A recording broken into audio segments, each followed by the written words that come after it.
Hi friends, ഇന്നത്തെ വീഡിയോയിൽ തായ്ലൻഡിലെ day 4 videos ആട്ടോ ഷെയർ ചെയ്യുന്നത്. ഇതിപ്പോൾ നമ്മൾ ഫസ്റ്റ് ഒരു പ്ലേസിലെത്തിയിട്ടുണ്ട്. ഇവിടെ എന്താണെന്ന് വെച്ചാൽ നമ്മൾ ഈ എമറാൾഡ് പൂൾ എന്നും പറഞ്ഞുകൊണ്ട് ഇവിടെ ഒരു സ്തംഭമുണ്ട്.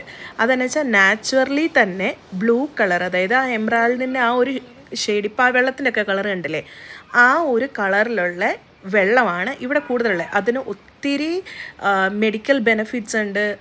അതുകൂടാണ്ട് അവിടെ ആ പോകുന്ന സ്ഥലമൊക്കെ ഇനിയിപ്പം വീഡിയോയിൽ കാണുമ്പോൾ മനസ്സിലാവും. ഇത് ഏതാണ്ട് 1 കിലോമീറ്ററോളം നമുക്ക് ബൈ വാക്ക് തന്നെ ഈ ഒരു കാടിൻ്റെ ഇടയിലൂടെ ഇങ്ങനെ പോകണം കേട്ടോ. ഇതാണ് അതിൻ്റെ entrance. Welcome to emerald pool എന്ന് പറഞ്ഞിട്ട് അവിടെ എഴുതി വെച്ചിട്ടുണ്ട്. പിന്നെ അതിൻ്റെ സൈഡിൽ തന്നെ ആയിട്ട് ഇതുപോലെ അവർ പൂജിച്ച് വെച്ചിരിക്കുന്ന ഇതുപോലത്തെ ഒരു സംഭവം നമുക്ക് ഓൾമോസ്റ്റ് ഈ തായ്ലൻഡിൽ പോയ എല്ലാ സ്ഥലങ്ങളിലും കാണാൻ പറ്റും. പിന്നെ നമ്മൾ പോകുന്നത് ഇതുപോലെ, അതായത് ഈ സ്ഥലത്തൂടെ പോകുമ്പോൾ ശരിക്കും നമുക്ക് നമ്മളുടെ പണ്ടത്തെ ചെറുപ്പത്തിൽ നമ്മൾ ഈ പറമ്പിലൂടെ ഒക്കെ പോകുമ്പോൾ സൈഡിലൂടെ ഒരു തോടൊക്കെ ഒഴുകുന്ന ആ ഒരു ഫീലില്ലേ, അതേ ഫീലിൽ നമുക്ക് ഇതിൻ്റെ അകത്തൂടെ പോകാൻ പറ്റും. ഇപ്പോൾ ഇതിൻ്റെ അകത്ത് ഇതുപോലെ ഒരു ചെറിയൊരു തോടെന്ന് പറയാൻ പറ്റത്തില്ല, അങ്ങനെ ഒരു സംഭവം വെള്ളം പോകുന്നുണ്ട്. ആ വെള്ളത്തിൻ്റെ കളർ കാണുമ്പോൾ തന്നെ നമുക്ക് മനസ്സിലാവും ആ ഒരു ബ്ലൂ കളർ എത്രത്തോളം ഉണ്ടെന്നുള്ളത്. പിന്നെ ഈ പോകുന്ന വഴിക്കൂടെ ആണെങ്കിലും നമുക്ക് അത്യാവശ്യം ഈ കുഞ്ഞു കുഞ്ഞ് നമ്മളുടെ ഈ ഓന്ത് അതുപോലത്തെ കുഞ്ഞു കുഞ്ഞ് ജീവികളൊക്കെ കാണാൻ പറ്റും.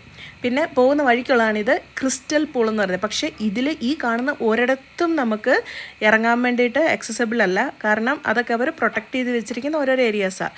അങ്ങനെ നമ്മൾ അവസാനം എമറാൾഡ് പൂളിൻ്റെ അവിടെ എത്തി. ഇവിടെ എത്തുമ്പോൾ തന്നെ നമുക്ക് കാണാം ഒത്തിരി ആൾക്കാർ ഇവിടെ സ്വിമ്മിങ് ചെയ്യാനും അങ്ങനെയൊക്കെ ആയിട്ട് ഇറങ്ങിയിട്ടുണ്ട്. പിന്നെ വേറൊരു കാര്യം എന്ന് വെച്ചാൽ, ഇത് നമ്മളിപ്പോൾ ഈ സൈഡിൽ നമുക്കിങ്ങനെ ഇരിക്കാനുള്ള സെറ്റപ്പ് ഉണ്ട്. ഞാനും കൊച്ചും എല്ലാം കൂടെ സൈഡിൽ ഇരുന്നതേ ഉള്ളൂ.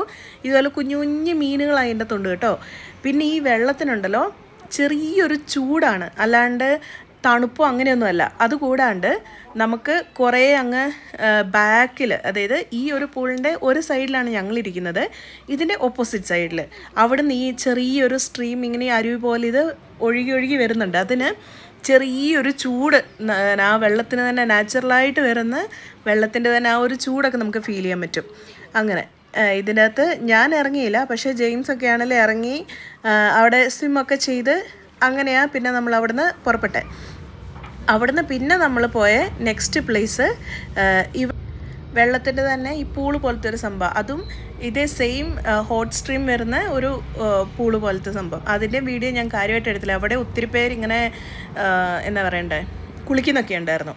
അത് കഴിഞ്ഞ് പിന്നെ അവിടുന്ന് നമ്മൾ ഭക്ഷണം കഴിക്കാൻ പോയി. പിന്നെ തായിലെ ഏറ്റവും ഫേമസ് ആണല്ലോ ഫുഡ് മസാജ്. അങ്ങനെ നമ്മൾ പോയവരെല്ലാം ഫുഡ് മസാജിനൊക്കെ പോയി. പിന്നീട് ഈ ക്രാബിനെ ഫസ്റ്റ് നമ്മൾ ഫുഡ് മസാജ്, ഈ ഒരു ദിവസമാണ് നമ്മൾ നടന്ന് അത്യാവശ്യം ഒത്തിരി നടന്നിട്ടുണ്ടായിരുന്നു. അപ്പം അതിൻ്റെയൊക്കെ നമുക്ക് കാലം നല്ല റിലീഫായിരുന്നു കേട്ടോ. അല്ല നമ്മളിവിടുത്തെ പല സ്പായ സംഭവങ്ങളൊന്നുമല്ല. ഇവർ ശരിക്കും ഇവരുടെ ഒരു നമ്മളുടെ ടൈഗർ ബാം പോലത്തെ ഇവരുടെ ഒരു ബാമുണ്ട്, ആ ബാം വെച്ചിട്ടാണ് ഇവർ മസാജ് ചെയ്യുന്നത്.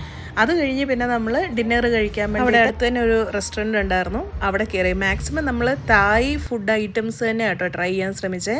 ഇതിപ്പോൾ പൈനാപ്പിൾ പ്രോൺസ് റൈസ്, പിന്നെ ഇതൊരു സ്റ്റീം ചെയ്തൊരു ഫിഷിൻ്റെ ഒരു. അത് കഴിഞ്ഞ് പിന്നെ തിരിച്ച് നമ്മൾ റിസോർട്ടിൽ തന്നെ വന്നത്, കാരണം നെക്സ്റ്റ് ഡേ നമ്മൾ വേറെ സ്ഥലത്തേക്ക് പോവാം. അപ്പോൾ അടുത്ത വീഡിയോ ആയിട്ട് വരാവേ. Thank you.